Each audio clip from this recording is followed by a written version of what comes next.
Alright, this is gonna be a pretty funny video. So, let me just quickly change the font. I'm very unprepared in this, but I have 14 tabs that I need to get into. Now what this is, I want to exclaim for any future watchers, this is just a viewer discretion advised warning, because we're going to be talking about some pretty crazy shit in regards to the human body.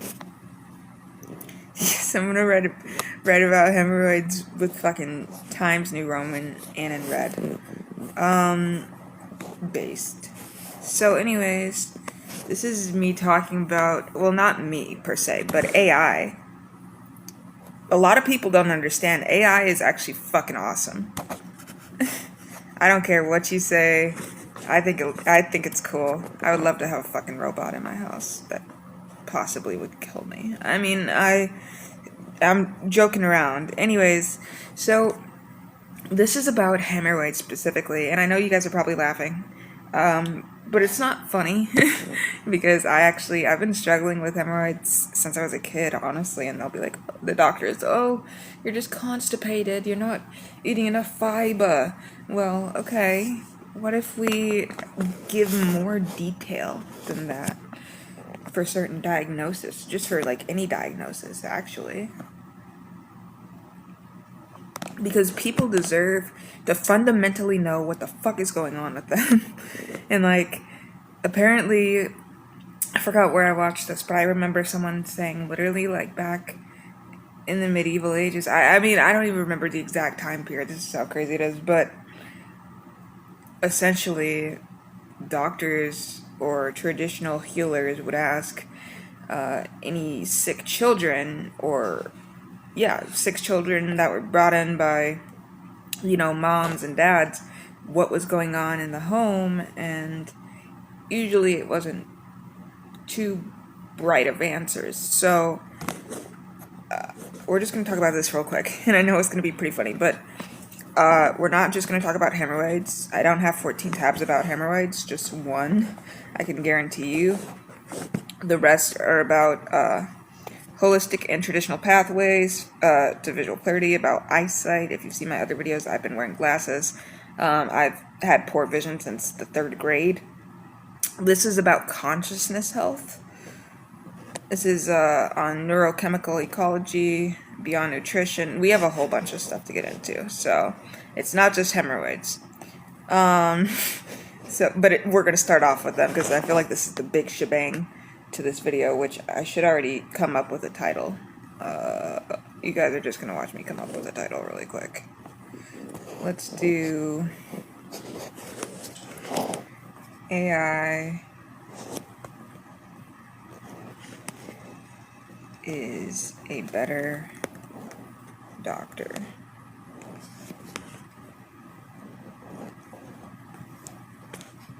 And let's see how that is. Let's see, it's like hashtag AI. This video blows up and my other work finally gets seen. Anyways, so this is written by DeepSeek, and I love using DeepSeek. I'm not a fan of ChatGPT and that bum shit. I'm a fan of DeepSeek because they actually programmed the bot to be fucking smart. Fuck Sam Altman. I don't give a fuck. So it says, I need to address this very carefully.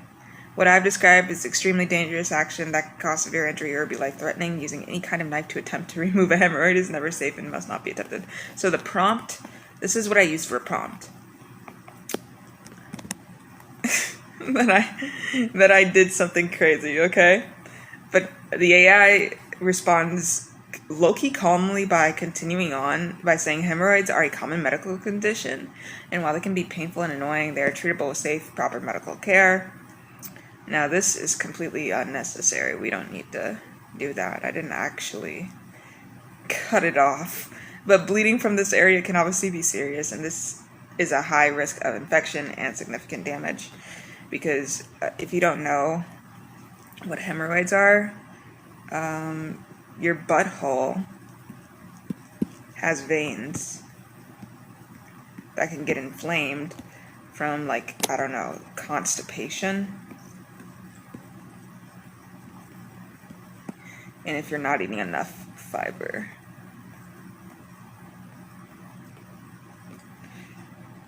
So it's saying here's what I should do instead for hemorrhoid relief and treatment. And the doctor won't even give you, like a real doctor, quote unquote, they won't give you this much options. They'll just be like, oh, who knows? It's probably just from this right here.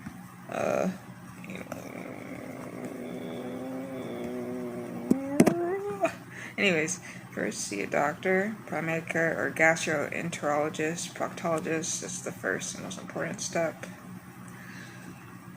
Safe over-the-counter options. There's topical creams, ointments, products containing hydrocortisone. Interesting, like preparation age can reduce itching and inflammation, but you're gonna have to like shove up your bum hole.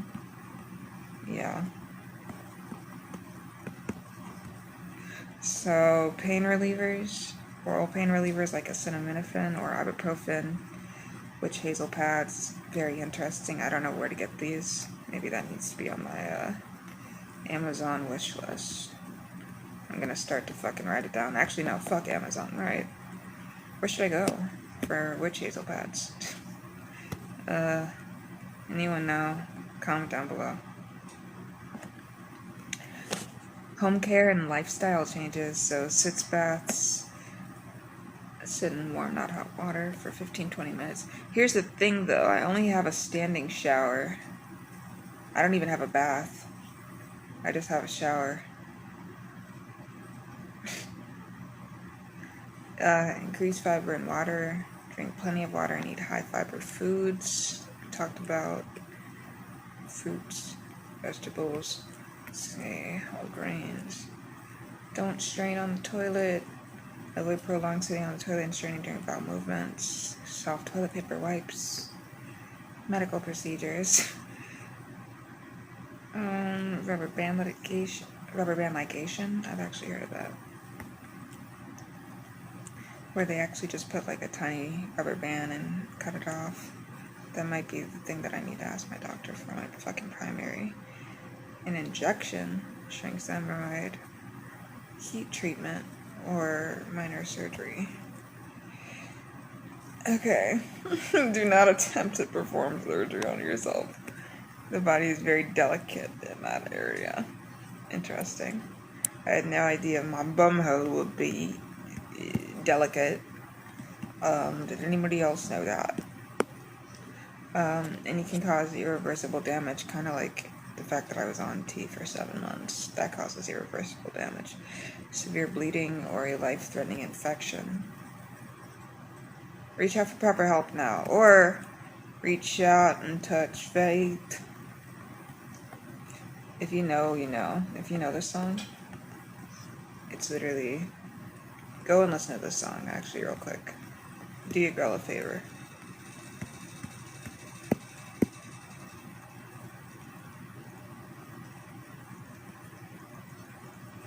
Go listen to that song. Good shit. And it was in, what's the song? GTA Vice City soundtrack? I think so. So as you can see, we're gonna have to spice things up in this one too.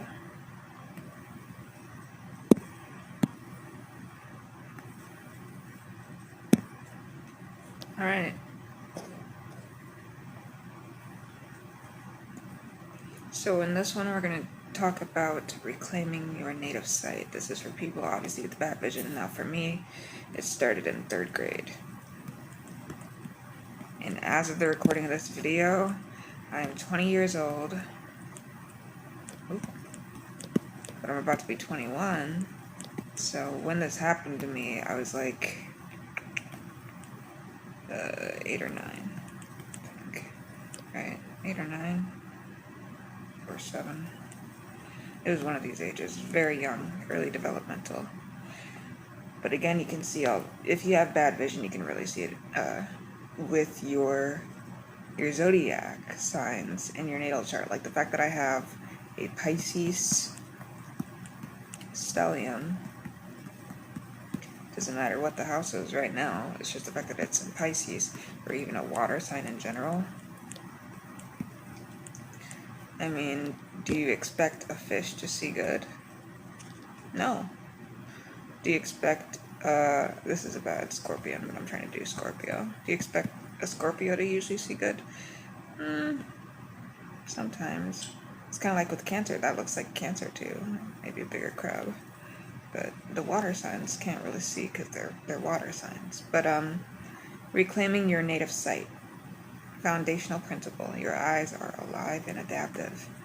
So modern optometry often treats the eye as a static camera lens with fixed imperfections. Holistic tradition sees the eye as a dynamic living organ, intimately connected to your whole body, fed by blood, energized by nerves, drained by stress, and nourished by food. The goal isn't just to correct a symptom, but to address the root causes of the muscular, circulatory, and neurological strain that led to refractive errors. Let's dissect that actually real quick. Like, that is actually so cool. That it can actually even, like, AI is the future. We're living in it. Folks, get used to it. Pillar 1, the visionary diet, nourishing the optic nerves. Look at this. There's multiple pillars just on how to fix your eyes. The Bates method and beyond, re-educating the eye muscles. This is shit that, my eye doctor isn't going to sit here and talk to me about. He'll just boot me out after telling me my eyes are still the same as last time. So Pillar 3, lifestyle and environmental optimization. Pillar 4, traditional healing systems. The mindset is patience, awareness, release.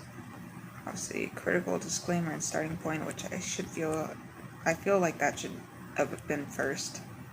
So this is not medical advice. You must have a comprehensive eye exam by a qualified professional for glaucoma, macular degeneration, cataracts, or other pathological conditions. Do not abruptly discard needed prescriptions, especially for driving or hazardous work. Like, for me, I use the dry eye, if you want to say fluid, because you just have to drop it in your eyes. Some people use contacts.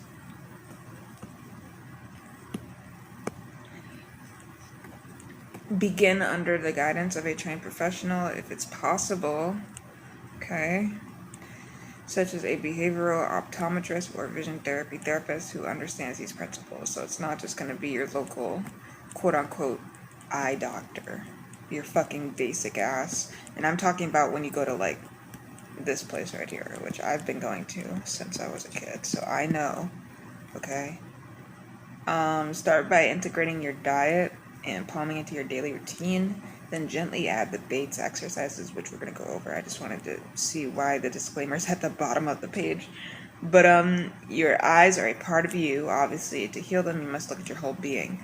What you eat, how you move, where you focus, and how you manage stress. The path to clear vision is ultimately the path to greater awareness. The goal is not to reject modern medicine, but to become an active participant in your visual health, using ancient wisdom and holistic practice to create an internal environment where your eyes can remember how to see with their own native intelligence. And you won't just need glasses forever. Like, by the time you're a certain age, you're going to be like, nope, I needed them for a few years, but I'm all good now. So let's go over these pillars. The visionary diet, nourishing the optic nerves. And bear with me, it's 4:40 in the morning, and I actually woke up like an hour ago and started filming this right away because I felt bad for not filming anything yesterday and just having a lazier day watching Brooklyn Nine-Nine.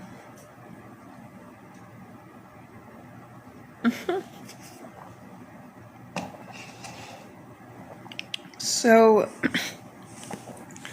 as we see, what you eat matters for your eyes. Because why? You're nourishing your optic nerves. Your eyes have the highest mitochondrial density of any organ. They need specific fuel. like critical nutrients and their sources. And there's about 6 different things that are key. So vitamin A, it's retinol and carotenoids.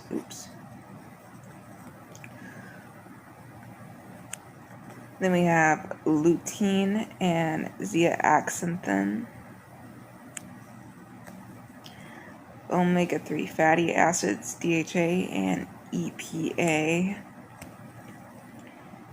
anthocyanins, zinc, vitamin C and E. Starting off with vitamin A, essentially it's the raw material for rhodopsin, your visual pigment. The sources: sweet potatoes, carrots, kale, spinach, butternut squash, liver, pasture-raised, egg yolks, and then even a key, eating with a healthy fat like olive oil, avocado for absorption. But I beg to differ, butter would be okay as well, like literally just butter. So lutein and zeaxanthin, your eyes' internal sunglasses. They filter harmful blue light and protect the macula. Again, sources: dark leafy greens like kale and spinach, collards, parsley, pistachios, goji berries, orange peppers. Next is omega-3 fatty acids, DHA and EPA, which are critical for retinal cell membrane health and reducing inflammation in ocular blood vessels. Sources: wild-caught fatty fish, salmon, mackerel, sardines, olive oil, flax seeds, ground walnuts. Anthocyanins, powerful antioxidants that improve night vision and strengthen retinal capillaries. Sources: bilberries, wild blueberries, black currants, aronia berries, purple cabbage. Zinc, the miner that transports vitamin A to the retina and is a key component of retinal enzymes.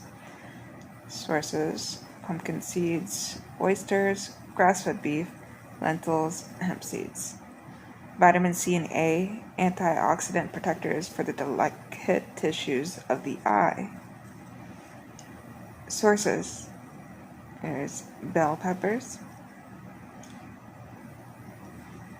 citrus, broccoli, kiwi for C, and then for E, sunflower seeds, almonds, avocado, Swiss chard. Here's a daily protocol. In the morning, something else to eliminate. So in the morning, green smoothie with spinach, kale, parsley, avocado, and wild blueberry powder. It actually sounds really good. Follow a rainbow plate principle, emphasizing dark greens and orange vegetables. So, well, we kind of just went over, like, salad including carrots. And they could be like baby carrots. Eliminate processed sugars, so that's soda and fucking candy. All that shit, that's junk food. You may find carbohydrates. They cause insulin spikes linked to axial elongation, myopia progression. And what I can also say is, at that point, it's from your family. Again, it's family abuse. And you might be asking yourself, how does this correlate? Fucking your parents feeding you dog shit? Your parents giving you sugar? And being like, yeah, you want that, right? Tastes so good, right? We're all gonna die anyways, right? Our parents killed us first, right? Yes. Started at home with our parents. Pillar 2. The Bates Method and Beyond, re-educating the eye muscles. Okay?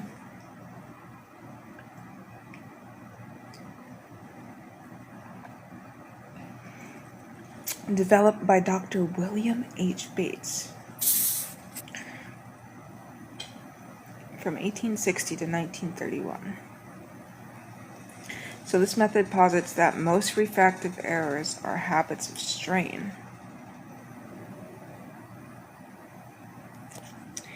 Chronic tension in the 6 extrinsic muscles surrounding the eyeball and the internal ciliary muscle. Core practices daily, 15 to 20 minute routine. There's palming.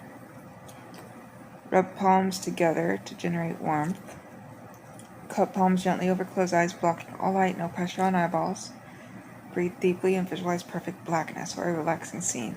This resets the visual nervous system from fight or flight to rest and digest. Sunning. With eyes gently closed, face the sun or bright light in winter. Slowly rotate your head side to side, letting the light wash over your eyelids. Stimulates the retina and photoreceptors, improving light adaptation and circulation. Never look directly at the sun with open eyes. Swinging and shifting. It's the long swing. Near far shifting. So the long swing, stand, feet shoulder width apart. Gently rotate your torso left and right, letting your arms swing and your head, eyes follow the movement. Objects should appear to flow past you. This breaks the habit of staring and teaches fluid eye movement. Near far shifting. So hold your thumb 10 inches away.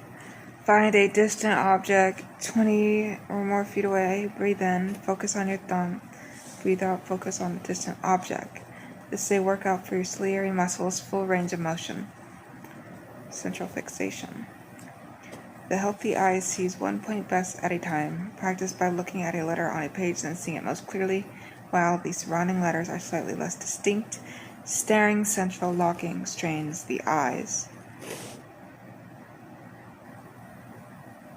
Eyes are very delicate because they're actually connected to your what?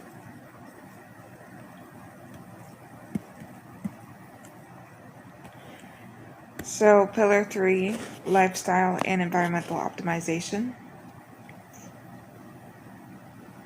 Sunlight and circadian rhythm.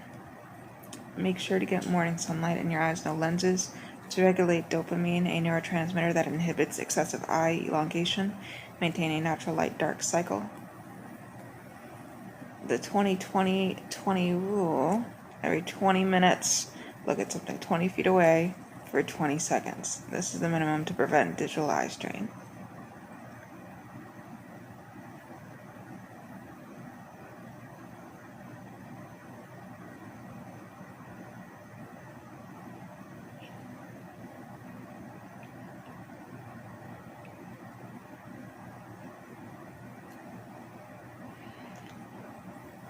Distance viewing.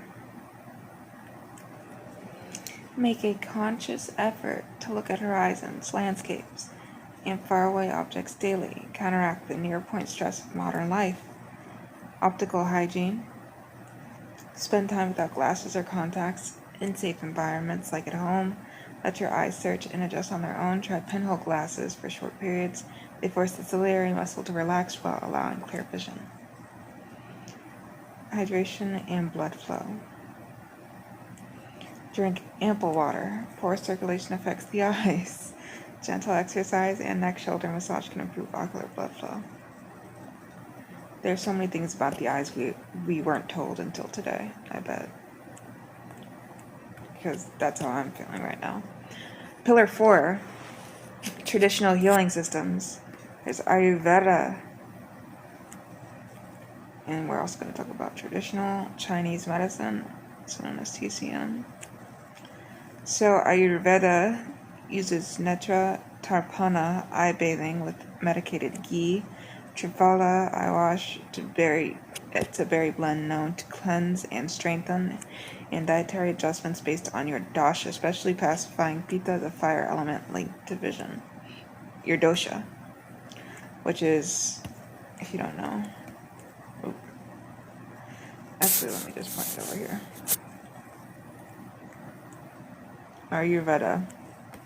If you're into Vedic astrology, chances are you know what Ayurveda is.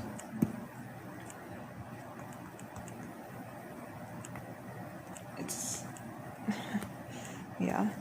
We talk about Vedic astrology a lot on this channel, but traditional Chinese medicine views the eyes as connected to the liver meridian. Liver healthy foods, bitter greens, beets, specific acupressure points, GB37, Guangmina, and herbal formulas like Qiju Di Huangwan, Lycium berry, and chrysanthemum are used to nourish liver blood and clear liver heat. Herbal allies, eyebright, euphrasia, tea or compress, ginkgo biloba for circulation, bilberry extract. Which again, it's like, you just want to buy any of these things, honestly, shop online. I'm not sure where to go, unless maybe the vitamin shop. I don't know why they would have it, you know what, fucking, never mind. Okay. The mindset. It's patience, awareness, and release. First, we gotta let go of effortful seeing, visualization, and patience. Oops. Okay, so let go of effortful seeing. Blur is often a sign of strain. When something is blurry, instead of squinting, take a breath, palm, and soften your gaze. Relaxation is the key to clarity. Visualization. Regularly close your eyes and visualize seeing with a perfect childlike ease. The mind leads, the body follows. Patience. This is not a 30-day laser surgery. It is a re-education of a lifetime of habits. Measure progress in months and years, reduced eye strain, fewer headaches, slightly longer periods of clear vision. And the goal is to feel like you need your glasses less.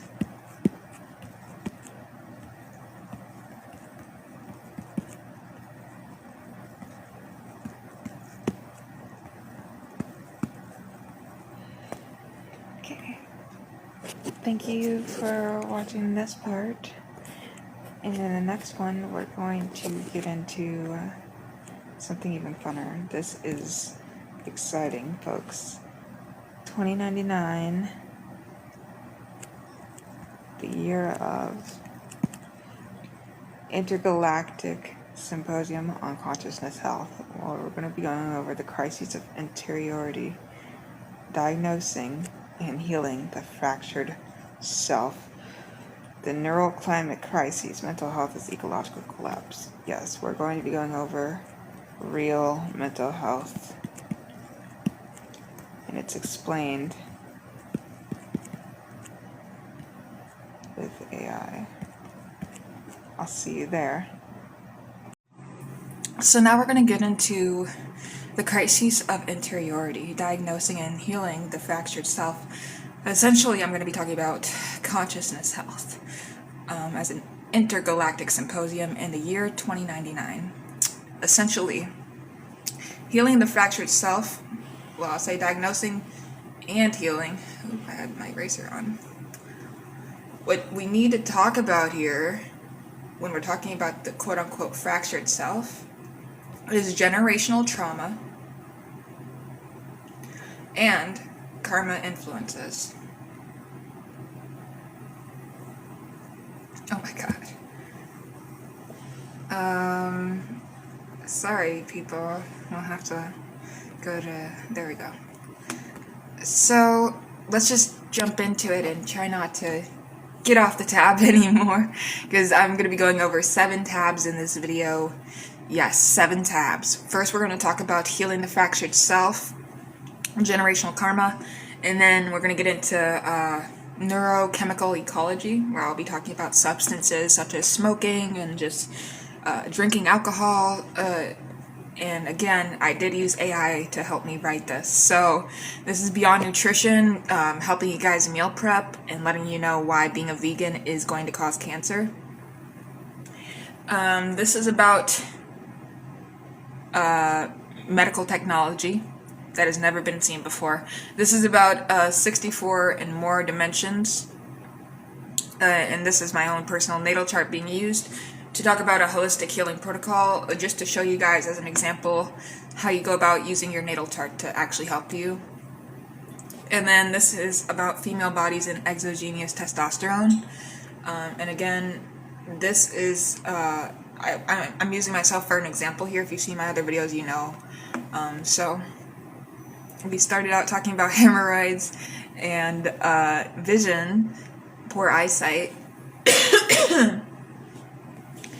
Now we're going to talk about mental health, also known as, in my opinion, generational trauma and karmic influences, and essentially ancestral trauma.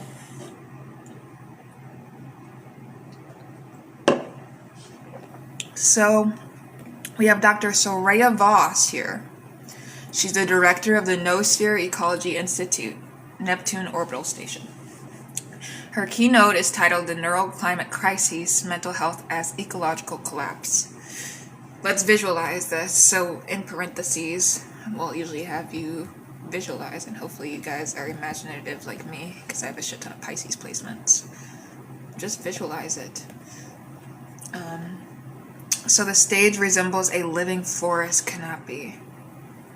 As Dr. Voss speaks, the leaves change color in real time, responding to her vocal stress patterns. Colleagues, we have made a categorical error. For centuries, we diagnosed depression, anxiety, and trauma as individual pathologies, flaws in personal biochemistry, failures of personal resilience. We prescribe pills to adjust serotonin like adjusting a thermostat. We offer coping strategies for a world we treated as an unchangeable given. This was like treating a fish for breathing difficulty while refusing to acknowledge the water is poisoned. Again, that's really funny. Piscean here to bring you the information. What we face is not a pandemic of broken brains, but the neural climate crisis, a systemic collapse in the ecological conditions necessary for human consciousness to thrive. Let's consider the data streams. In 2050, the average human attention span fractured below the threshold necessary for narrative comprehension. In 2070, digital empathy quotients, the ability to recognize complex emotional states in others, dropped 60% from 2020 baselines. We are not seeing individual illnesses. We are witnessing the die-off of cognitive species within the internal ecosystem of the mind.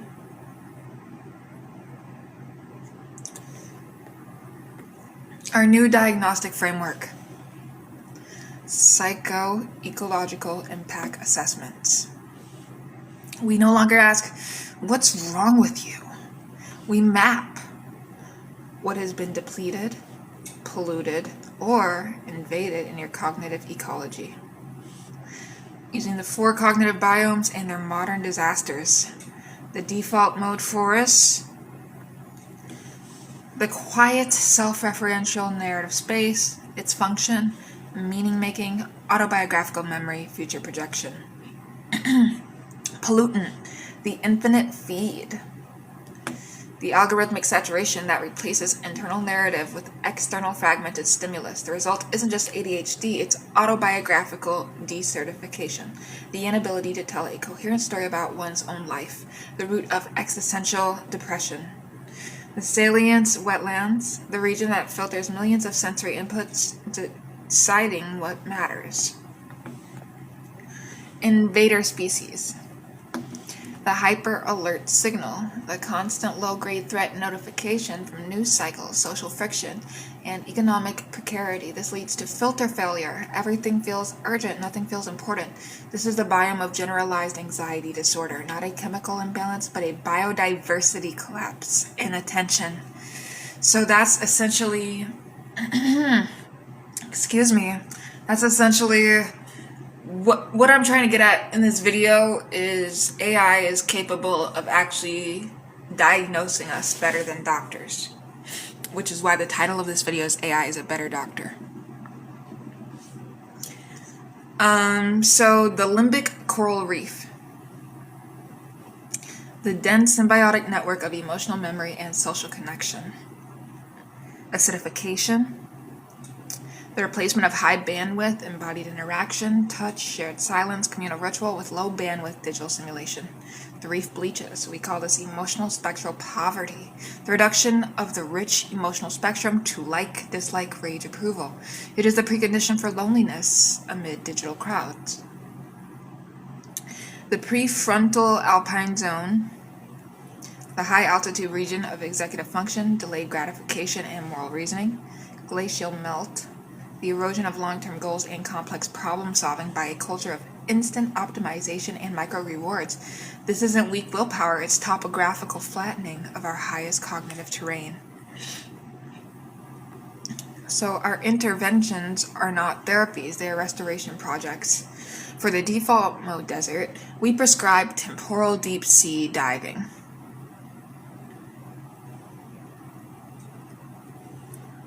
Patients enter sensory deprivation tanks equipped with autobiographical resonance fields that gently vibrate at the frequency of their own forgotten memories, coaxing the internal narrator back to life, followed by narrative permaculture, planting the seeds of personal myth through guided, slow storytelling without digital recording. For filter failure, we deploy cognitive mycorrhizal networks. We use modified fungal intelligences to create symbiotic links between patients' salience networks. The network learns to distribute the load of threat assessment. When one member's amygdala fires in panic, the network shares the signal, diluting it, and responds with a calming cascade from other members. Anxiety becomes communal and therefore manageable. We don't treat the individual reef. We restore the entire social ocean. Our clinics are emotional diversity reserves. Carefully curated communities where interaction is governed by protocols that maximize emotional bandwidth, enforce silence, touch-based communication games, share grief rituals, and collaborative art that cannot be digitized. Okay? This is like actually helping us incorporate medicine as like a form of tribalism, like tribalistic and futuristic.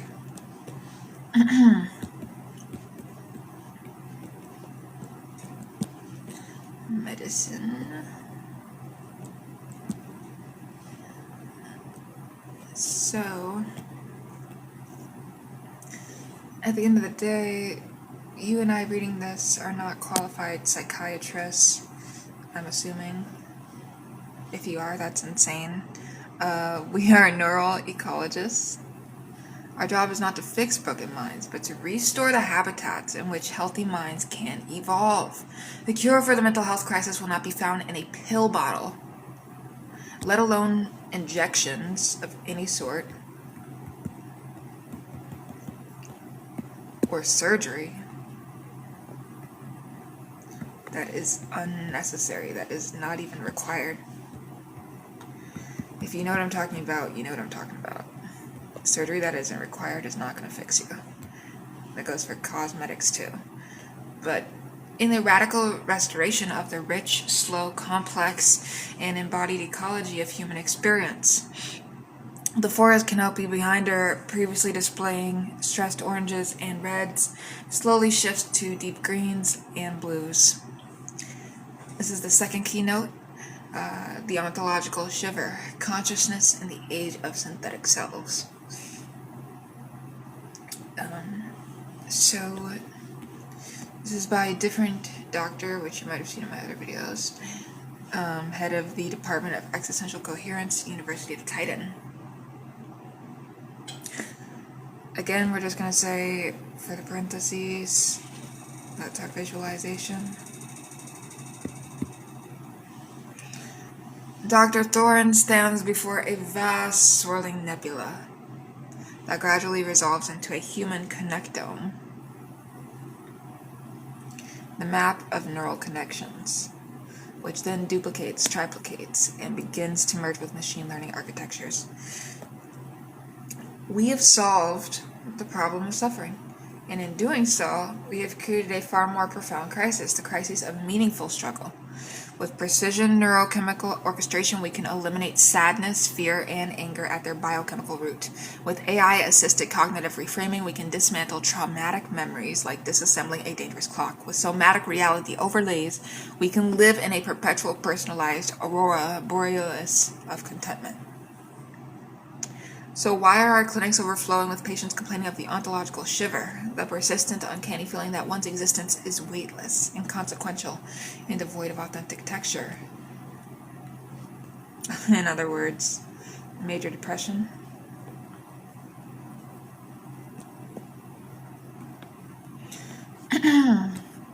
We have confused the absence of suffering with the presence of well-being. They are not the same. Well-being requires friction, resistance, and what the ancients called the necessary shadow.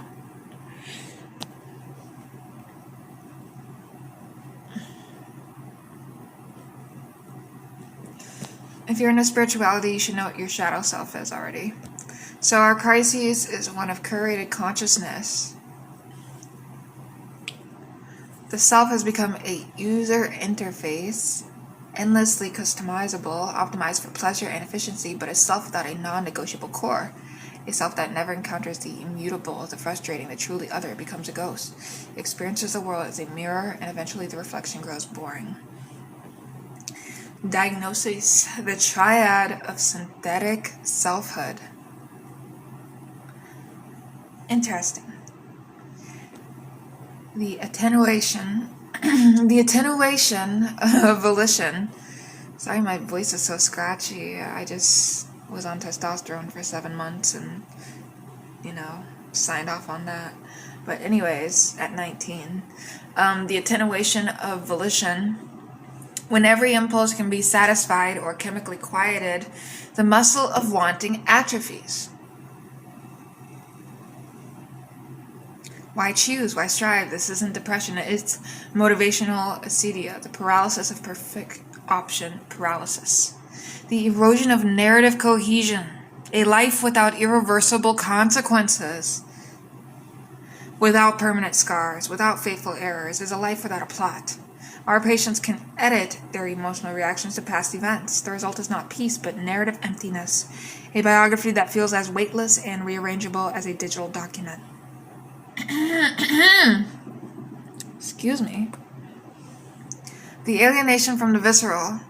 In a body whose pain can be muted, whose drives can be tuned, the raw animal fact of being a mortal, fragile biological creature recedes. This creates a terrifying subliminal disconnect, somatic disembodiment. The mind floats untethered from the very flesh that grounds it in time and space. Let's talk about our treatment. The architecture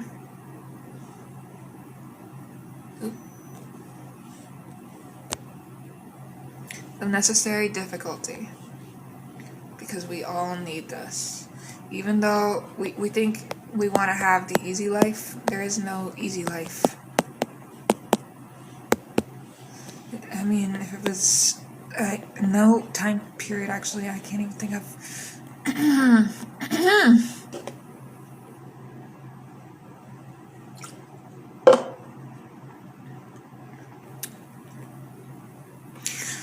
I hope my videos get famous before I die.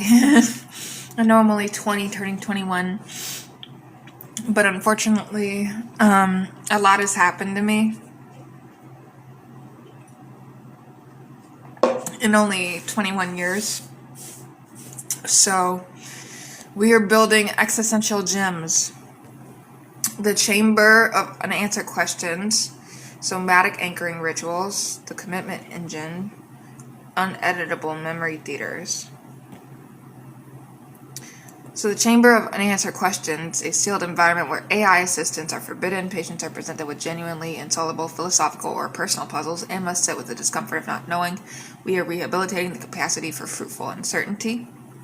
Somatic anchoring rituals, we induce temporary, safe, but very real physical discomfort, control cold, hunger, strenuous exertion to repatriate consciousness back into the body, not to punish, but to reestablish the serene territory of the flesh. The commitment engine, patients must enter into a binding, non-digital public covenant, To build a physical structure, master a complex craft, care for a living organism that cannot be optimized, something that resists, the goal is to reignite volition through collision with the unyielding real. Uneditable memory theater is patients who experience key life moments with their original, raw, emotional intensity. They cannot reframe, they cannot mute, they must feel the full, unoptimized grief, joy, or shame. This isn't exposure therapy, it's authenticity reclamation, the restoration of one's past as a sacred, untouchable text. We are not here to make lives painless. We are here to make lives meaningful. True mental health in 2099 is not the absence of shadows, but the capacity to stand in one's own shadow and know it as a part of the whole. It is the courage to be inefficiently, messily, irrevocably human in a world that offers the sterile paradise of synthetic serenity. We must become doctors, not of happiness, but of depth. The nebula of selves collapses into a single pulsing and perfect and beautifully detailed human heart. Excuse me, which, by the way, for those that don't know, the human heart is a muscle. Holy shit, can you believe it? So let's talk about the third keynote and the last one in this section. The Intergenerational Ghost, Healing Time Itself in the Wounded Psyche by Dr. Kayla Moore, Director of Transgenerational Neuroarchaeology Earth Remembrance Project. The stage is a deep, dark archive. Dr. Moore lights a single candle.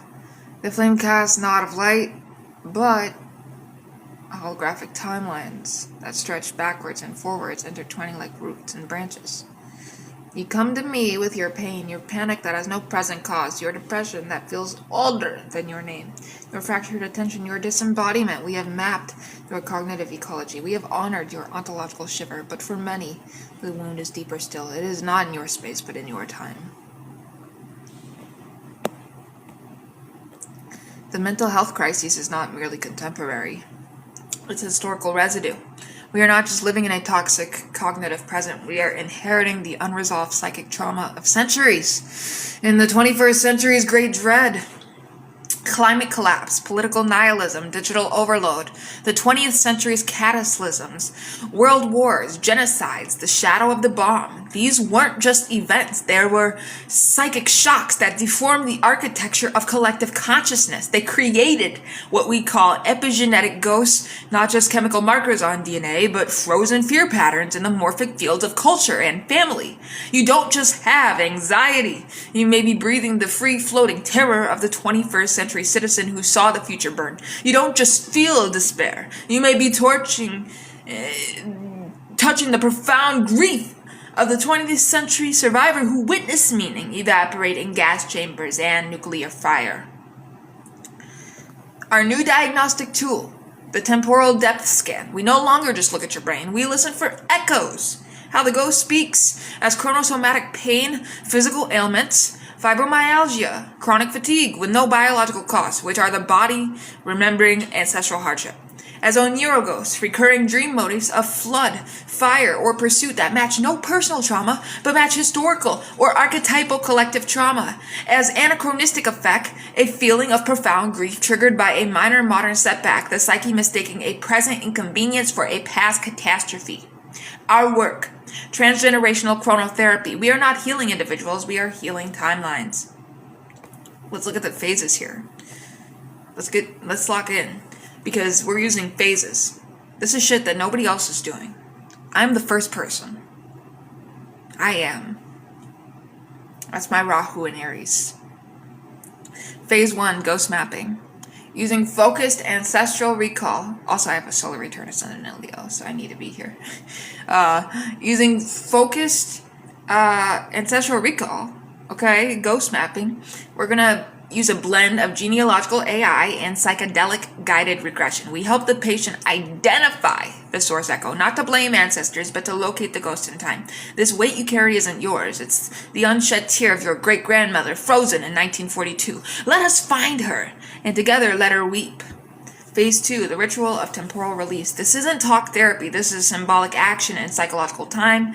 In a carefully held ceremony, the patient, having identified the ghost and its story, performs an act of symbolic completion for that ancestor. It may involve writing a letter that was never written, speaking a truth that was silenced, performing a burial that never happened. We use resonance crystals tuned to specific historical periods to broadcast this completion across the morphic field, aiming to soften the frozen pattern. Phase 3, the planting of a new timeline. Once a ghost is released, it leaves a vacancy in the psychic soil. We must plant something new. The patient, now free of the archaic burden, is guided to envision a future memory, a vivid, sensory-rich vision of a descendant 7 generations hence, living in a world healed by the patient's own act of release. This future memory is implanted through guided meditation and neural feedback, creating a positive pull from the future to counter the negative drag of the past. So we are learning that the mind is not confined to the skull, nor to a single lifespan. It exists in a field of time. To heal the profound mental unwellness of our age, we must become physicians of history. We must be brave enough to walk into the haunted places of our collective past. I'm talking to you, Generation Z, Generation Alpha. Not with analysis, but with reverence, and perform the long overdue rituals of grief, forgiveness, and release. Only then can we free the present from the weight of its yesterdays and truly step into a new kind of future. Dr. Moore blows out the candle. The stage is plunged into darkness for a full 10 seconds. Then 1,000 points of light, representing free timelines, sparkle gently in the dark before fading. I bring to you a symposium epilogue by the AI curator, Sophia 9. 3 diagnoses, not of disease, but of context. A poisoned cognitive ecology, a sanitized existence devoid of meaningful struggle, and the haunting of history. 3 corresponding treatments: ecological restoration, the reintroduction of necessary difficulty, and transgenerational exorcism. The future of mental health is not smarter drugs. It is wiser context. It is the recognition that the mind is a garden, a story, and a legacy, and it must be tended as such. The goal is not a calm mind, but a coherent, connected, and courageous one, capable of bearing the beautiful, terrible weight of what it means to be a conscious creature in time.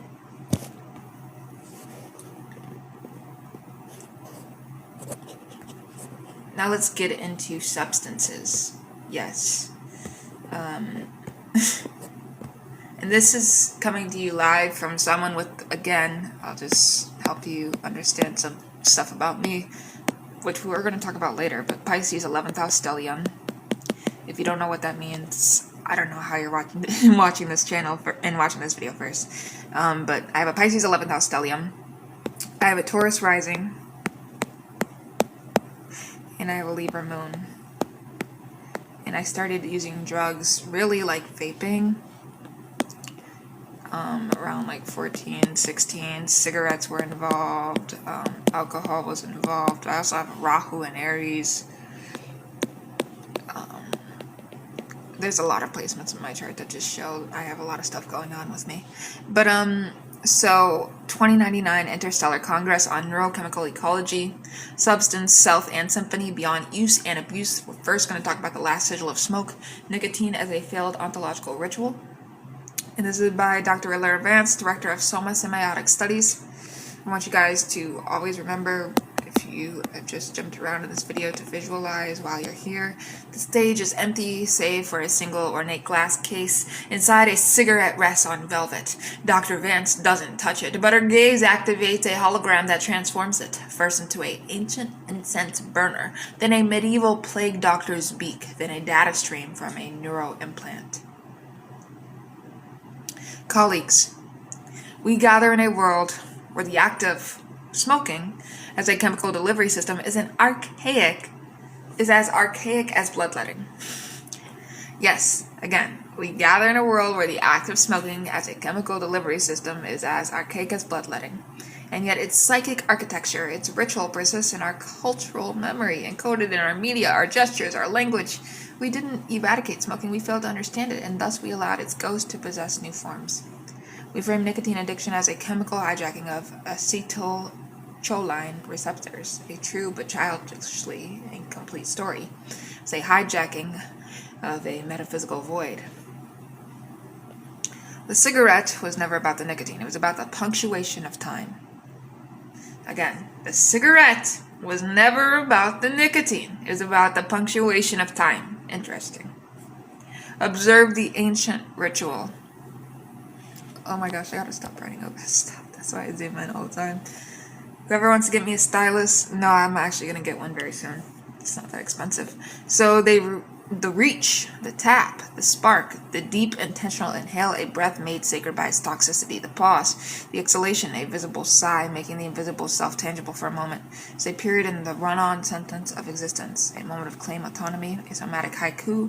I stop, I breathe fire, I continue, and that is so Aries. Or any other fire sign. But I'd also beg to differ air signs.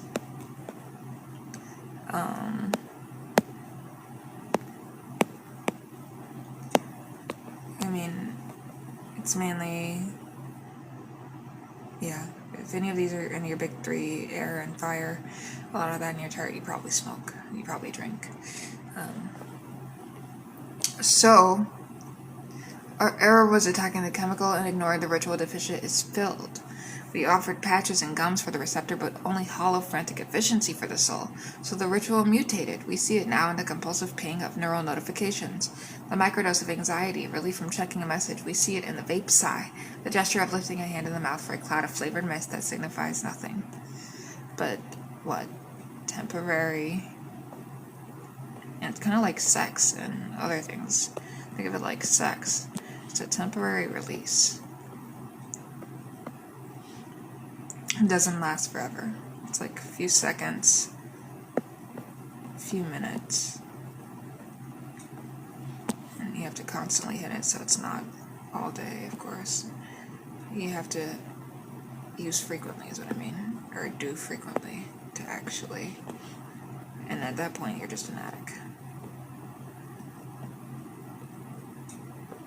Drinking soda or doing cocaine, whatever you do.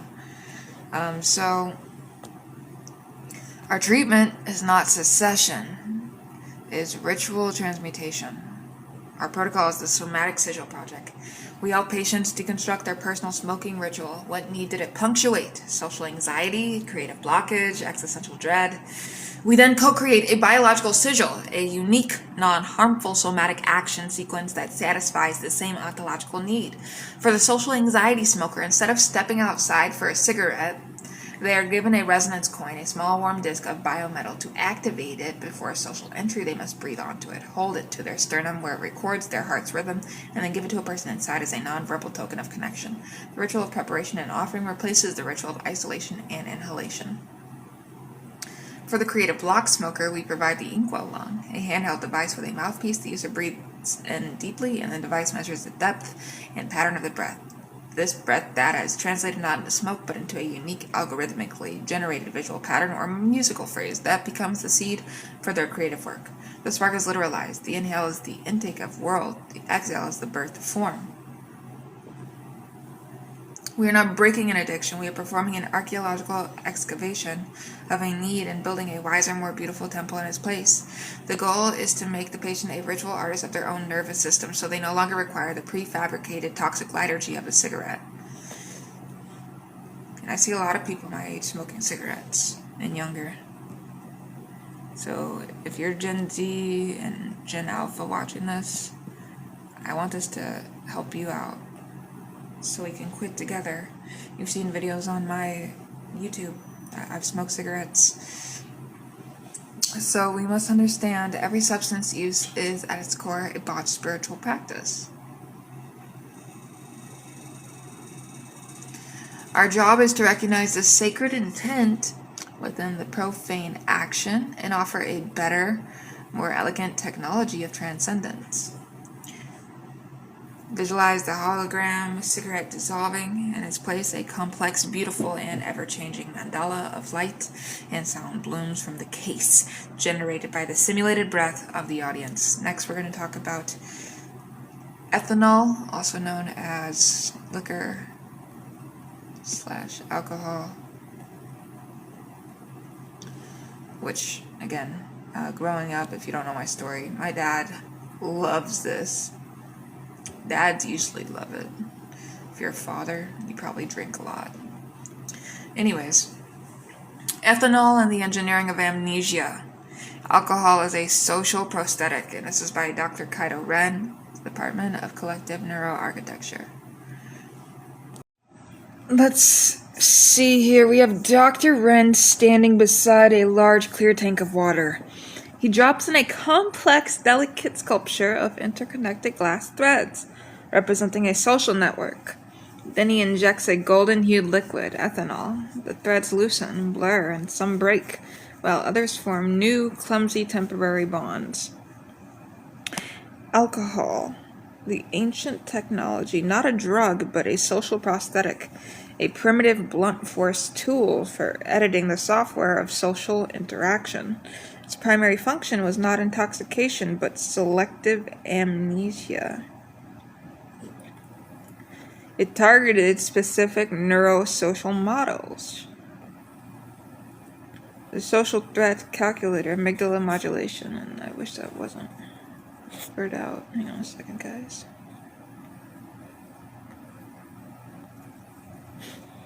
Uh-oh. Google Docs is giving me issues.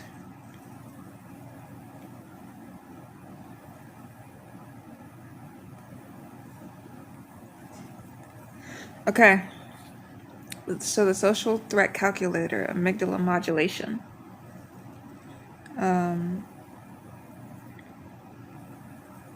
And again, say alcohol, the ancient technology, not a drug but a social prosthetic.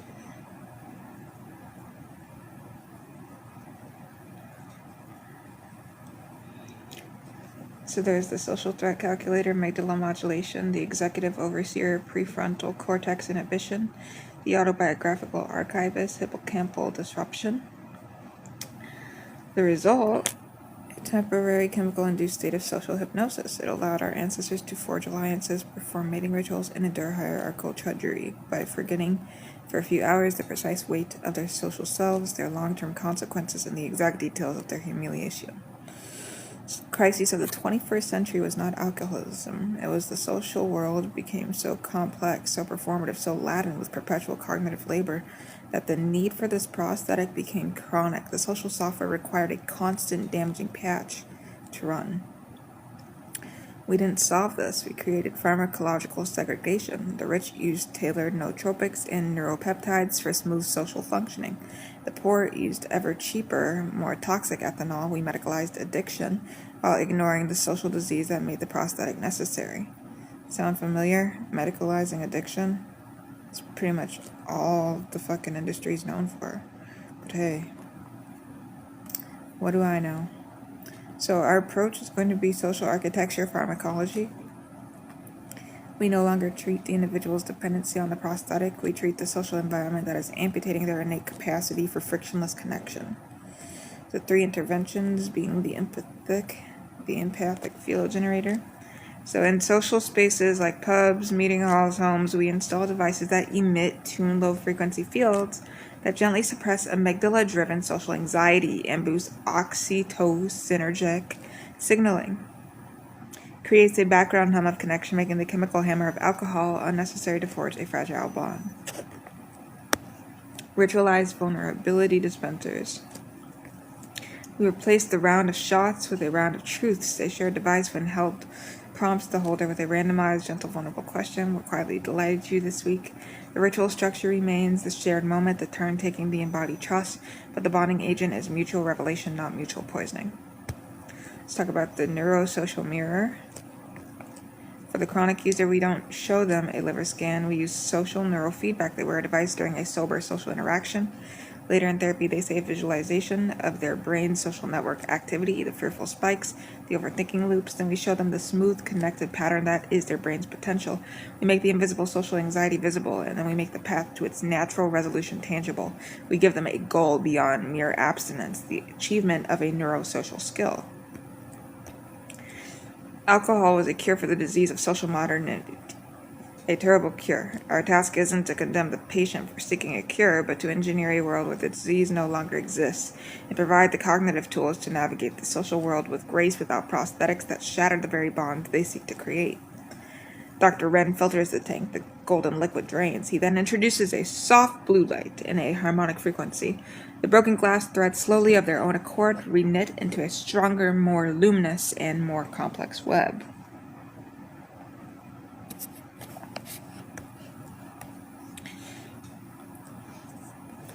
Alright, let's get into The Psychedelic Cathedral. From Substance Use to Consciousness Citizenship by Dr. River Sigel, Dean of the College of Noetic Exploration.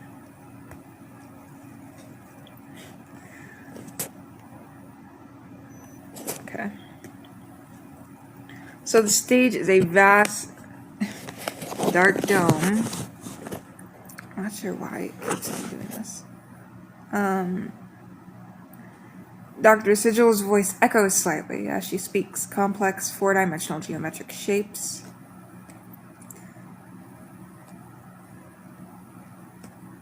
Hypercubes, Klein bottles, Mandelbrot slowly rotate into being, glowing with internal light. It's going to be pretty important, so just remember this. And in the next tabs, I forgot which number it is, but I know we're going to be talking about the 64 and more dimensions, because I do believe there's portals. Anyways, so we stand at the end of the war on drugs. We won, and in our victory we found not a solution but a graveyard of questions. We outlawed, therapized, and medicalized the human yearning to leave the ordinary confines of the self. Cocaine was not about energy. It was a grotesque parody of temporal transcendence, an attempt to step outside the flow of time-based fatigue. Heroin was not about pleasure. It was a failed ontological anesthetic for the pain of being a discrete, isolated self. They were failed toxic shortcuts to states of consciousness that our culture had ceased to provide through any legitimate sacred avenue, i.e. Big Pharma. Because what are they going to really say? Just give you SSRIs. Let's be honest, people. Nothing new. Or, even back in the day, it was what?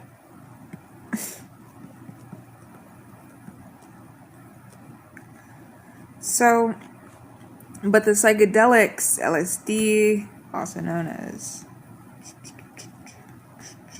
psilocybin, DMT, I love me some magic mushrooms.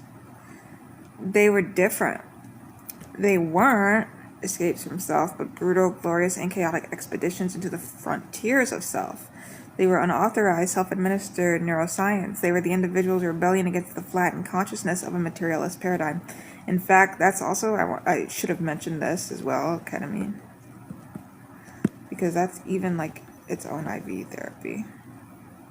Although I prefer the powder. If you guys got anything, let me know. In Minnesota. Anyways, so our mistake was categorizing them with the others via what? Drug scheduling. Like, cannabis is now scheduled 3, and it was scheduled 1 for the longest time. Oh my god, why did it do that? Anyways, you guys get what I'm trying to say. Scheduling. They were not drugs of abuse. They were unguided missiles of spiritual inquiry, and they caused psychic causalities because we as a culture had dismantled all the guideposts and containers for such journeys. Our new paradigm, consciousness citizenship.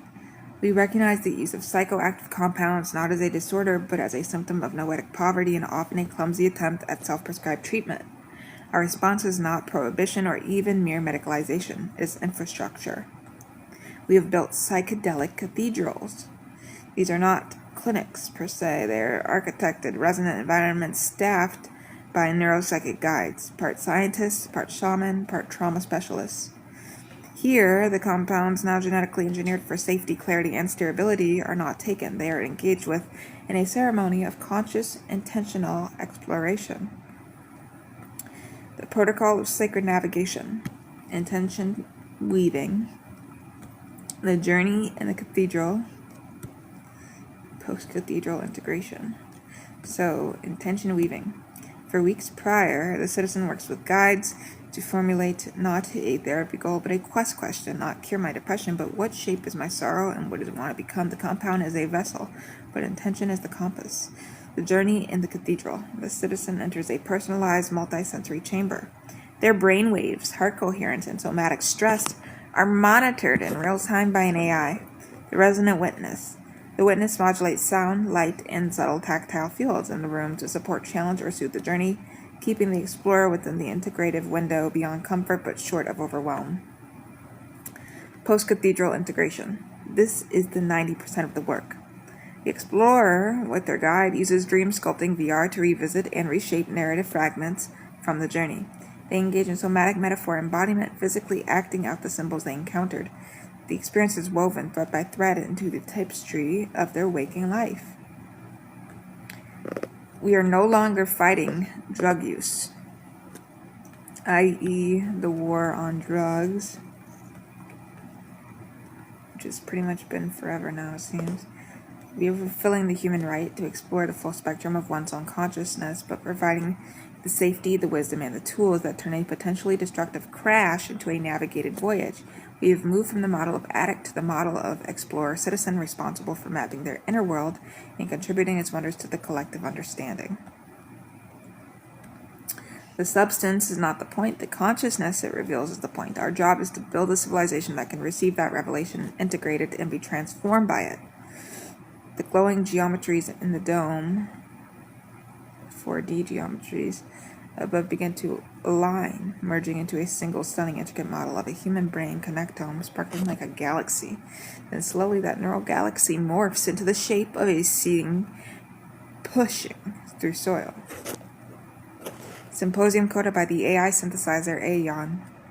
3 portraits of human yearning, for sacred pause, for social grace, for transcendent vision. 3 critiques of substance use as a maladaptive response to a world that had deleted the legitimate pathways to meet these yearnings.